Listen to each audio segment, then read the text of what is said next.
Hello,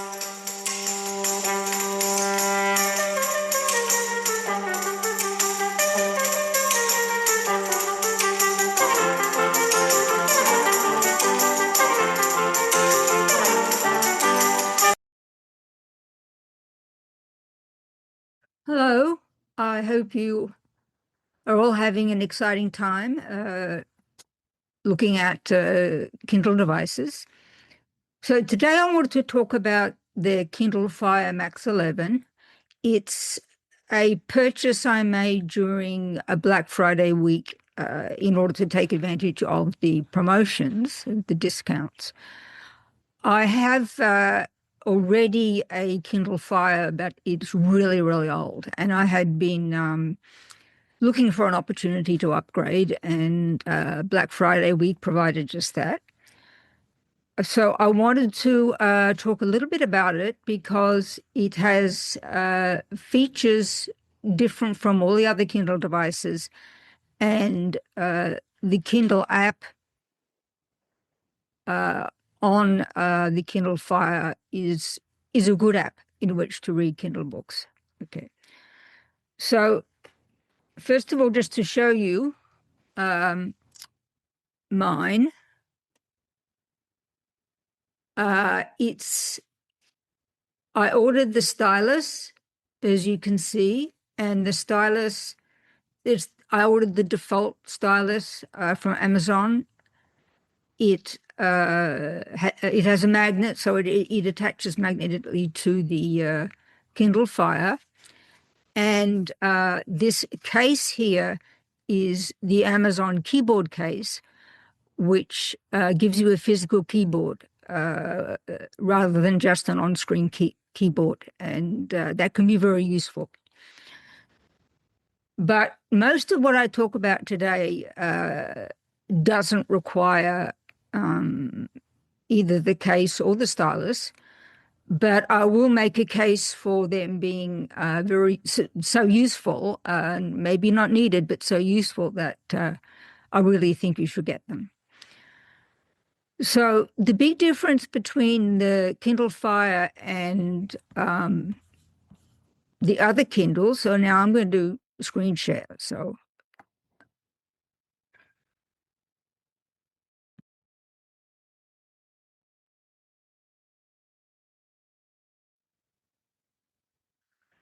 So here we are. This is what I just showed you. This is my Kindle Fire Max 11 on my dining room table, complete with its stylus and keyboard case. By the way, it's not very heavy at all. I don't know exactly what the weight is, but it's quite light. Now, next photo shows the stylus separately, so you can get a better look at it. It has a kind of hexagonal shape, which is good ergonomically, and it's battery powered, and the batteries come with, and it has a tip which you may need to replace occasionally, and Amazon sells those. So this is the keyboard case with the Kindle in it opened.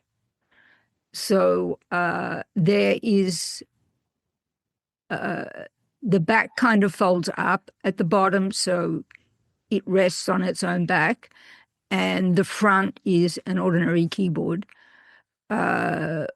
which doesn't need any pairing or anything. It just works very, very well with the Kindle Fire. So you see immediately the difference between other Kindles because there are apps, and it's meant to be a Kindle crossed with a tablet with apps, so that you can do lots of other things like read the newspaper, watch films, play games, and so on and so forth. So I just wanted to point out these three controls at the bottom of the screen. The one in the center brings you back to the home page. The one on the right enables you to swipe up to get rid of, to close apps. And the one on the left is like just go back to where you were before. Now, the Kindle Fire has its own app store, and it's more limited than Apple App Store or the Google Play Store. You can sideload manually the Google Play Store, but in all my history of using the Kindle Fire, I found it enough. Because, as you have probably realized by now, I have other devices that aren't Kindles, and I don't feel that I need to have any more on my Kindle Fire than what is there already, especially as I mainly use the tablet for watching movies and looking at photos, listening to music. All those things are on the Kindle Fire, and you have email also. So, and you see Microsoft 365, etc. So, if you're trying to decide whether you should get the stylus and so let me just go back down, the stylus and the keyboard case, bear in mind that there are all these third-party apps which are either on the Kindle Fire when you get it or you can download. And a lot of those third-party apps you can write into with the stylus or use the Kindle on-screen keyboard. But that's a lot more fiddly than having a separate keyboard, a separate physical keyboard, which you can type with. So I would recommend the stylus and the keyboard case just for the purpose of third-party apps. But they also have their uses in the Kindle app. So to get to your Kindle books, you go up to the icon for Kindle. Hasn't changed in many years. It's a little boy reading a book. And you tap on it, and it opens up. So I've taken off the stylus and the keyboard case because most of what I want to say next, you can actually use your finger to do. Okay, so I'm pretending now that you don't have them. Okay, so when you open the Kindle app, this is what I was looking at. The Kindle book that I was looking at before I closed the app. So it's just like any other Kindle app. It takes you to the book that you were looking in.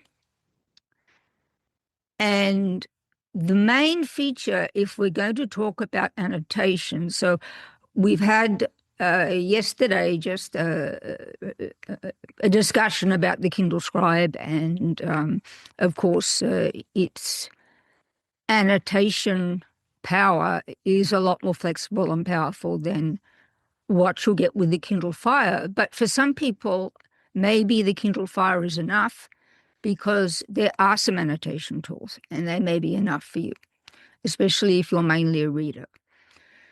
So to get to those, you run either your stylus or your finger along text that you want to highlight.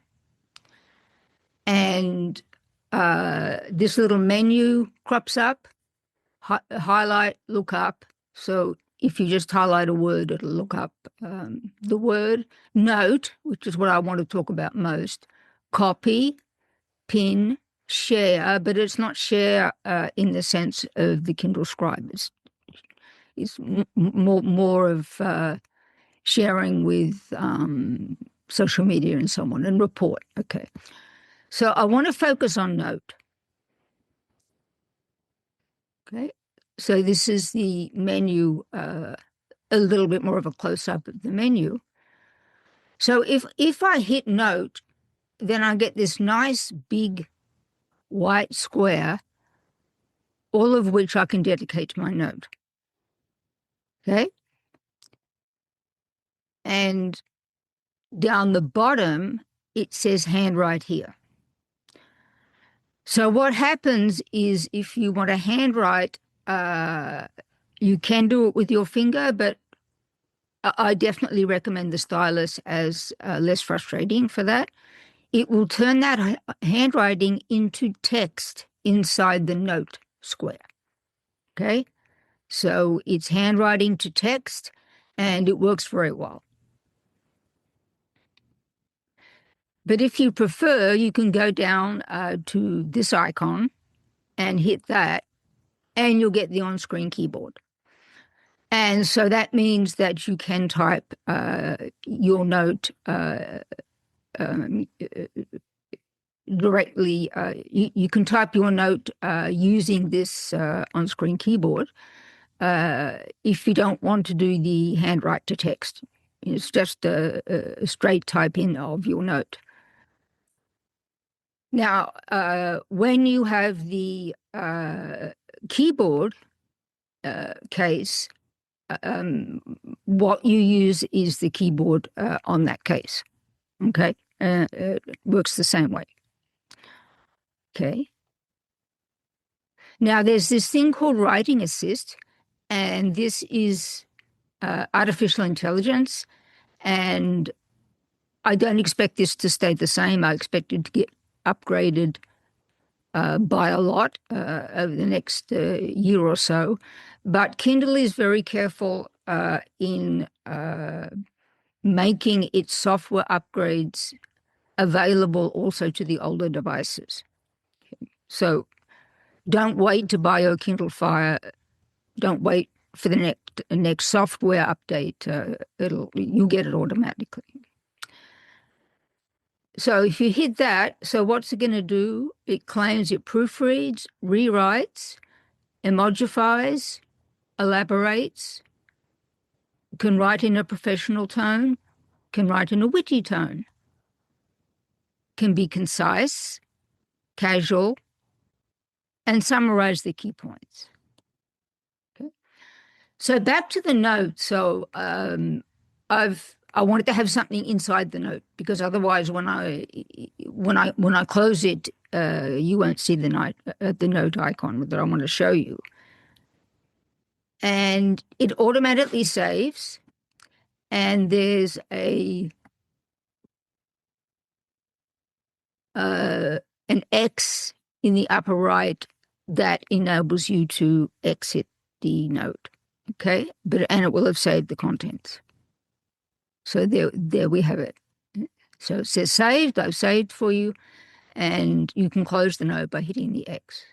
Now, when you do that, your note, the placement of your note is marked by the sticky note symbol, what Kindle users have come to call the sticky note symbol.